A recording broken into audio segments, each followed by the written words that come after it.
Long ago, the goddess appeared in 10 forms to दश guide the world. महाविद्या का Which one is रहस्य she? Adishakti के 10 दिव्या। जब मैं छोटा था, रात को दादी मुझे देवी देवताओं की कहानियां सुनाया करती थी।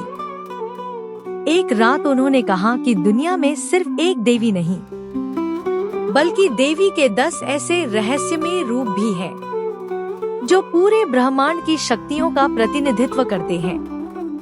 दादी ने कहा, जब भगवान शिव ने देवी सती को रोकने की कोशिश की, तब देवी ने अपने 10 भयानक और दिव्य रूप प्रकट किए। तभी से मेरे मन में एक सवाल था, आखिर क्या है ये 10 महाविद्या? आज हम इसी रहस्य को समझेंगे। 10 महाविद्या की उत्पत्ति। प्राचीन कथाओं के अनुसार, जब देवी सती अपने पिता के यज्ञ में जाना चाहती थी, तो भगवान शिव ने उन्हें मना कर दिया। तब देवी सती ने अपना विराट रूप धारण किया और चारों दिशाओं में अपने 10 शक्तिशाली रूप प्रकट कर दिए। इन्हीं 10 रूपों को 10 महाविद्या कहा जाता है। ये केवल देवियां नहीं हैं, बल्कि ब्रह्मांड की 10 अलग अलग शक्तियां हैं। 1 काली। पहला रूप है काली। काली को समय और मृत्यु की देवी कहा जाता है।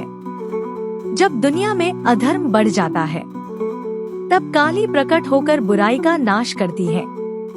उनके गले में खोपड़ियों की माला होती है और उनका रूप बहुत उग्र माना जाता है। 2 तारा।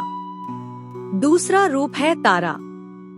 तारा का अर्थ है जो संकट से पार लगाती है। जब भक्त कठिन परिस्थिति में होता है, तब तारा देवी उसकी रक्षा करती है। 3 त्रिपुर सुंदरी। तीसरा रूप है त्रिपुर सुंदरी। इनका अर्थ है तीनों लोकों की सबसे सुंदर देवी। कहा जाता है कि ब्रह्मांड की ऊर्जा का केंद्र त्रिपुर सुंदरी ही है। 4 भुवनेश्वरी। चौथा रूप है भुवनेश्वरी। भुवनेश्वरी को पूरे ब्रह्मांड की अधिष्ठात्री देवी माना जाता है। कहा जाता है कि यह पूरा संसार उनकी शक्ति का विस्तार है। 5 भैरवी। 5वां रूप है भैरवी। भैरवी शक्ति, तपस्या और आध्यात्मिक ऊर्जा की देवी है। इनका रूप उग्र और शक्तिशाली माना जाता है।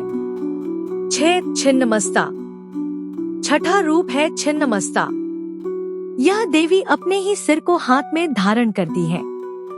यह रूप त्याग और आत्मनियंत्रण का प्रतीक माना जाता है।